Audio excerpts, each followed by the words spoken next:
Hello, everyone. Welcome back to the Healthy Schools Revolution. This is another exciting day because today we have the honor of having Patti Howell with us. She is the founder of a phenomenal program called JAM, Just a Minute of Exercise. And this is a wellness program incorporating nutrition education and physical activity for all schools. And Patty's going to actually be able to describe this in depth much better. And of course, that's why we have Patti here, because she is the expert on the subject of her program. So Patti, welcome. And thanks for being a part of the Healthy Schools Revolution. Thank you, and thank you for doing this. I think it's great what you've put together, and I think people need a fantastic place to go to really hone in on some resources that we can all use to help schools. And I think there's so many people out in this space, and I think teachers, especially my group, because I work with educators across America, are really looking for that one-stop shop. And not 7,000 resources in one place, but a place where they can go and really know where they can find some great stuff. So thank you for putting this together. Yeah, well, that's just a great segue into, okay, your program is a one-stop shop. So tell us about the Just a Minute program, how you came to meet the needs of teachers, and let's hear some stuff about it. Okay, we have JAM has been around. It stands for Just a Minute. It's been around for about 8 years. We started at the same time with the Alliance for a Healthier Generation, NFL Play 60, American Heart Association. Before, childhood obesity really became top of news. And the way we got started was I was actually volunteering in my daughter's school, and where we lost funding for our PE. And they asked me to come in and substitute in some of the classes. And I was like, gosh, the only thing I really know how to do is fitness. Okay. And that's something that everybody can do. So I started doing fitness routines with the kids and setting up obstacle courses. And the teachers and the principal came to me and she was like, this is really neat. The kids absolutely love this. And when you're not here, is there any way you could just write some fitness routines for us so that maybe we could do them, or a teacher can lead them, or a parent can lead them when you're not here? So one thing led to the next, and started writing these simple, fun exercise routines called Jam in Minutes that can be done standing in place or sitting in a chair. And we started doing exercise routines and just releasing one a week to the schools over the course of the school year that they could use to get everybody up and moving. Then we start talking about brain breaks. So on every communication, it's a free program. Every week of the school year, we provide a simple little fun fitness routine called a Jam in Minute. It's designed to take about a minute, but the concept is you do a minute, you're going to do 2, 3, or 4 minutes. It's that way to motivate and inspire people to get moving. And included on every communication is a simple, healthier habit. And the teachers lead them. They do them over the PA systems first thing in the morning on the blacktop before everyone goes into their classrooms. Some of the kids, the upperclassmen, will learn the exercise routines and go around to the lower classes and teach them, or kids lead their peers as a JAM leader of the week or the day. So that is awesome. Mm-hmm. So you guys are really, so what's the impact that you've seen with this program? If you've had it going for 8 years, I'm sure you're starting to see some definitive changes in probably behavior of the children. Have the teacher commented that their children are better focused? Are they paying attention better in class? That kind of thing? All of that. I think one of the really great things about being in this space for so long, and really before people started talking about physical activity on the brain. I mean, the scientists know it, the researchers know it, but all of us, I don't think, really knew it. And teachers were hearing it, educators were hearing it, and everybody wants more and more science and research to prove all those things that you're saying, is that it improves productivity, it doesn't take away from the class time, that little Johnny gets calmer. And fortunately, we have that research now that's being done and provided to the schools. You got Dr. Rady, who's been fantastic about, exercise on the brain, and it makes the brain bigger, and test scores do improve, and it does get out the wiggles. But you know what? Kids are just like adults, except we're a little opposite. Adults we get tired during the day, and what do we all do? We get up, we're like, oh, I gotta go, I gotta take a walk, I need to get up, I need to do something to wake up a little bit because I'm falling asleep, right, sitting at my desk. Right. It's the opposite. Kids their feet start going, everything gets going. That's their way of saying, I need a break too. And when you get up and for that quick moment or 2 or 3, and take a fitness break, an exercise break, truly go off task. You know, we're not about saying you need to put exercise into curriculum. We're about get off task, let your brain relax for a moment, boost it back up with a physical activity routine, and the studies show, yes, those kids are going to be more productive for the next, I've asked Dr. Rady to tell us, how many more minutes do we need? Right. The jam sessions do we need? He's like, I don't know. So, but it works. It absolutely works. And there are, the Robert Wood Johnson Foundation did a case study in our program talking about the potential long-term impact of creating these habits that will last a long time for kids. But for us, one of the things that we're really passionate about is we are really trying to give exercise a good name. I think exercise sort of has a bad connotation. It's almost like a bad word. People think you're going to hurt, that it's not fun. And we're really trying to change mindsets, and through these simple, fun fitness routines that people are all doing together, because they're always done in groups, and exercise is successful when it's done in groups, as we all know. Yes. But what we're trying to do is get kids to feel that achievable success, and even the teachers, the educators, when they do the routines with the kids, it's that I can do it. I did it. Wow, it's okay. I can do it. We've had great success stories all over the country. You know, some stick out more than others in my head. There's a neat story out of Washington, D.C., where the little girl was in the classroom. They've been doing the Jam and Minute routines every day, and the little girl just still wasn't comfortable exercising with her classmates, and even PE. She never participated in PE.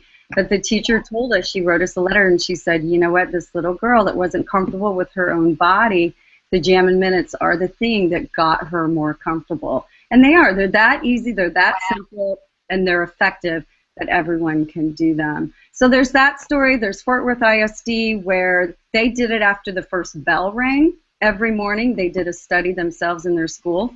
Okay. Their tardy rate went down 30%. Because they were doing the jam routines right after the first bell rang, and they said what we found out was that the kids were so excited to do this fitness routine with their entire school that they didn't want to miss it. It's like a world record or a flash mob, right? It's not about how good you do the routine. It's not about getting judged on it or evaluated on it. It's about participation. It's about just moving and feeling good about yourself, and being okay with your peers and your classmates. And that's why JAM has been so successful. Everyone can do them. They're easy to implement, and kids love them. So. And this program is free, so I think it would be really helpful. You know, people are listening to this and going, okay, I want some of that, Patti. How do we get that in our school? And I do have the program listed over on the side. You can see Patti has a new website coming up, and I'm kind of scrolling down to the JAM resources, and there is a way you can sign up right on your new website. People can just sign up and you start providing the free resources to the educators. Absolutely. The educators come and sign up to opt in. We send a weekly newsletter out with the new featured JAM routine of the week. Okay. And they sign up. It's free. You can opt in as long as you want. Then there's kind of a back-end page of a library of content where schools can access it anytime they want. It's all free. We're just releasing a whole slew of new videos that we're really excited about. Historically, everything's been on PDF format and paper format because that was the way that schools could most easily get things, you know, we could get things into their hands and use inside the classroom because of the restricted limitations of technology in the schools, unfortunately. But now we've got some new videos coming out, and with those will also be the PDF version of them. So they'll, you know, it's something that school can opt into either resource. Watch the videos, download the PDFs, and then one of the neat things that we've got coming out with our new program when we launch the videos in October is all the videos feature a national fitness pro. Some are even international fitness pros, and they're all designed to teach kids proper form, because the JAM routines are they're sort of open to interpretation and how you want to do the fitness move. And now, what we're doing is saying, hey, you know what? We're going to teach you how to move through these exercises appropriately. So we brought professional fitness experts in. And then every fitness expert that we have, and we're launching with 10 of them, students will be able, and teachers will be able to connect with that fitness expert should they have a question, should they want motivation, should they want to talk to someone. And it's neat because we have one of our fitness pros was diagnosed with type 1 diabetes very early on in life. And his story is it saved his life. So if there's a child out there that has diabetes that wants to reach out to this fitness pro and ask him questions about how they can, do things for themselves, he's available. We've got a couple of twin girls that have hearing devices. So they've lived their life, but fitness has helped inspire and energize and motivate them in their life as well to be the best that they can be. So we're really excited. It's kind of it's the next phase for us, if you will, in terms of what we can bring to schools and how we can help kids and even teachers if they have some questions about their physical abilities or just want your inspiration and motivation. Patti, that is so awesome that you've got this program going on. And so were there any obstacles in getting it into the schools, or you just see people, teachers opting in left and right? We have a really great audience. We have about 30,000 schools that we're in. That is about 11 million students, and we've been fortunate, honestly. I think we've been doing this so long. We were one of the first ones here, and we've kind of gotten ingrained and embedded with, around the nation. Again, we have the Robert Wood Johnson case study. We're aligned with the Alliance as one of their favorite resources. Awesome. Approved by the American Heart Association. So it's by word of mouth now, honestly. Schools love it, and they tell their friends, and that's how people come and sign up and learn about us. And so are you seeing teachers use this, like I heard you say you do it, the schools are doing it on the blacktop, or they're doing it right after the bell? Are you seeing teachers on their own using it as a reward system in the classroom? Say, for instance, okay, if we're really quiet and behave and do this lesson for 15 minutes, then you guys will earn a jam session, and it's just like an inside the individual class. Have you seen that happening? I have not heard that. Okay. My hope is, I don't know if I would want a teacher to use it as a reward. I think our real message, or a punishment, some schools still keep children out of recess. I know, it's horrible. Don't get me started on that topic. That's so I don't know that I want it to be a reward or a punishment. I think what it is the real learning lesson. There's a really neat school in Texas was on television, and she used the Jam a Minute as that waking up the brain break, right? The brain energizer. And it's a really neat learning concept for the kids, and the kids are talking about it. Like the kid, they asked the student in the class, and he said, I get all tired. He goes, and then we do a Jam a Minute, and then I'm wide awake. And that's what it is. I mean, that's the message. Let's teach kids what exercise does for our brain, what it does for our body, and it's not a punishment. And I suppose it can be a reward, but we want it to, and it's a reward in the sense of how valuable it is to ourselves and our bodies. I mean, they're saying that exercise is actually more important than the type of food that you eat. So I don't know if that's true. I just hear those things. But I think there's incredible value in teaching kids and adults how powerful exercise can be for every aspect of your life, and longevity, especially longevity. And I think your key phrase, I don't want to mess it up, so you'll probably give it to me the best, but it said something, it's more about being fit than being an athlete. Yeah, we kind of came out, and it's interesting. Our society is really focused on athletes, and there are a lot of groups trying to make every child an athlete. And unfortunately, not every child gets to be an athlete, and not every child wants to be an athlete. Right.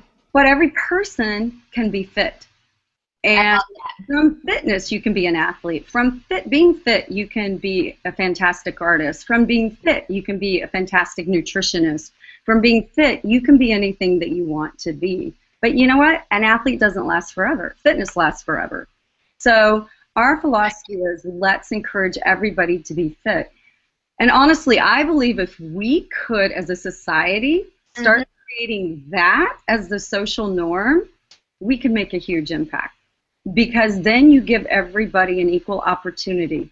Not everybody, if we say everybody gets to be an athlete, it's really not true. That's it. Yeah, that's disheartening for the kids because they see it themselves that that's not a true statement, and then Right. it's relating to think I can't be an athlete because I can't run, but you can be fit. You can be fit. Yeah, And love it. if we could get everyone that, if we could just ingrain that concept into our society, I think we could break down a lot of social barriers. I think we could reduce some bullying, honestly, because I think that a lot of kids are bullied because they're not good at sports. We play sports so high on achievement, but if a child isn't good at a sport, other kids look down on him. We looked down on people. I'm sorry, it's how I grew up. I don't anymore because I learned, you know. But inherent in younger people, they truly idolize the athlete. They idolize, and it's great. But again, that message can be good if they idolize the athlete. Why are you idolizing the athlete? Not so much that they're an athlete. It's no different than a movie star or Bill Gates or, you know what it is? It's how they've created their success. So if we can teach kids, that's the important point. You are admiring them because of their success, and you can create your own success in whatever you do, and you can be admired like that as well, and be okay with yourself, right? I think that. So there are a lot of different things going on, but I think fitness plays a huge role in being your personal best in your life. And if we can really encourage everyone to be fit to their personal best, we'll do a remarkable job. But that's my personal opinion. Well, I think you're doing a remarkable job, and what you have across 30,000 schools, that is just a staggering amount of influence and infiltration, and so I can only foresee things getting better for our kids the more schools that adopt this kind of program that has this camaraderie built in and this sense of accomplishment for the children, and letting them know that fitness is cool and fitness is fun. And you know, Dr. Katz always talks about, you know, being healthy. Part of that is just having fun, and you know, I think that your fitness programs absolutely fit that bill. Now, how do we help you? I know you just said you're in the middle of a fundraising program because your program is given to the schools for free, but that doesn't mean it doesn't cost something. So how can our audience help you the most by what we're seeing today? Well, interestingly enough, a couple of ways. We have an annual event with our JAM School program. Once a year, we started a couple of years ago, and we engage our audience of schools to all come together on one day of the year to stop and take a JAM fitness break. Stop for just a minute and take a quick fitness break and sign up to count in a record. And their sign-ups for the schools count in their state record, and then that state record rolls up to our, what we call a world record. So we would love for everyone to participate there, and we collect donations at that time. Not necessarily from the educators. We're really not looking to tap the educators. What we really want is for the schools to engage mom and dad. So mom and dad come and sign up, and mom and dad can make a donation if they would like, and a part of that can go back to their school, sort of what you're doing on your initiative. And it can be a fundraiser for the schools. But that's a great way for us to raise money to help keep our program at no cost to schools. And again, we're not looking to tap into the schools. We're really looking for, we want the schools to engage mom and dad so that mom and dad jam with their kids and be a part of that record for that school, which rolls up to the state record, which rolls up to the national record, which rolls up to the world record. So, and historically, we've gotten about 1.5 million people to participate in that event every year. So that's in February 12th. We want as many schools to sign up, and And all the schools, we want them to tell their parents to sign up and participate in the event, so the parents count in the record as well. And then we're looking for a sponsor. I mean, we really, we're at a place where we would love to have a corporate partner. So we are aggressively seeking that at this point. Okay, so hopefully the moms and dads and schools that are listening, we all have jobs, you know, we all have connections. There's got to be something that comes out of this where people can say, hey, we love what Patty's doing. We need to help support that mission because the health of our children is at stake, and anything that we can do proactively to get our kids more active is just going to benefit everyone in the long run. So thank you for what you do. I'm excited about your program. I am hoping that we have lots of teachers and parents that start plugging into the videos that you have, the resources here on the page. If you go back and look on Patty's speaker page, we've got all the links and resources for you to find all of her information. And I'm trying to see if there's anything else. Can we say our website? Absolutely. jamschoolprogram.com. JAM, schoolprograms.com. Just no S, Jam School Program. jamschoolprogram.com. And so we'll have that on your speaker page. And we would love for everybody to go visit Patti. And Patti, thank you for giving your time today to share your program, its successes, how it's actually working in the school. It sounds like it's really easy to implement. You know, I think that's one of the barriers. People are like, oh, it's too difficult. All you do is wait for the bell and you get jamming, right? I mean, that's pretty simple. Right, and if a teacher doesn't want to lead it, even better, have her student lead it. That's really what's powerful in these schools as well. And the kids love it. It's like, you know, assigned the leader of the day. They love it. Absolutely. Who's the lunch line leader? Who's the door holder? They love responsibility. So right, yes. Absolutely. I love that it's not really an some kind of onerous thing for the teacher to have to implement. So you've really worked out all the kinks in your program. It sounds like it's just right for the kids, just right for the schools, and thank you for providing that for our community. I think that's awesome. Thank you. Well, thank you for having me. I'm thrilled to be a part of it. So thank you. Well, we're going to keep talking about JAM, and we're definitely going to promote your world record, because the other cool thing is that if the schools participate, your child can actually say, I am part of a world record. I mean, who can say they're part of a world record? That's amazing. You know what? That's a big part of the success as well. And it's really neat when you see the schools of the blind and deaf being able to participate with other kids around the globe in an event like this. It's very rewarding. It's really neat. And it is. It's bringing, you know, we're trying to create that social norm, trying to create that community where we're all working on the same thing and the same fitness, right? Making it a social norm. Well, I love it, and I think that you've definitely inspired me today, and I hope that you've inspired thousands of other people that are listening to your interview. And we wish you the best of luck and can't wait to keep supporting you as the days and months and years roll by. Likewise. Same to you. Thank you, Carmen. All right, everybody, have a great day and come back for more information tomorrow. All right. Bye. Bye, Carmen.